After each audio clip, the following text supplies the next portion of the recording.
here's why we adopt the concept of the narrow your niche, the broader your appeal. What we found is that the narrower we have gone, even at the executive C-suite level appointments, which isn't typically regarded as going narrow, the more success we've had. So we've used it with both on a city basis, so having, for our private equity division, having people focused on just one city, just one particular private equity strategy, which is leveraged buyout. And then our portfolio division has been really narrow within the areas. Rather than just general manufacturing, which is too broad, we've gone narrow on aerospace and defense and into machining aerospace and defense. We've gone very narrow into building products, etc., etc. Why we do this is because it builds momentum, builds network, builds contact. One of the frustrations that a lot of hiring managers, business leaders have is that when we're sharing profiles, they're either not relevant or we're hearing from a consultant and then next week they've gone into a different market. And we're only hearing from them once a year, twice a year, 3 times a year.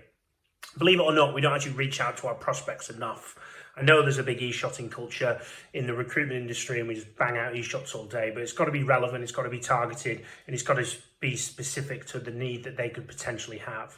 So my recommendation for you is to look at the market that you're in. That, I think the saying is an inch wide and a mile deep, and see if you can narrow down. You'll generate more candidates in the same type of space. When you pick up potential searches with potential new relationships, which are going to judge you on the quality of the candidates you have if you don't have a brand of an Egon Zehnder, a Spencer Stewart, etc., you're going to be able to share profiles quickly that are potentially relevant. You may not win the business, you may not get the search, but you're at least in the front of their mind with regards to the quality of individuals that you can introduce because of your network. You're going to be interviewing the same people, so you're going to become an expert in this space, and you're going to be able to build data, build content around that space that talks to your audience, and you can be in consistent dialogue rather than one conversation and then on to the next.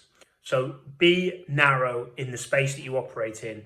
Don't be too broad, and work hard and consistent contact, and thinking of different methods you can use to reach out.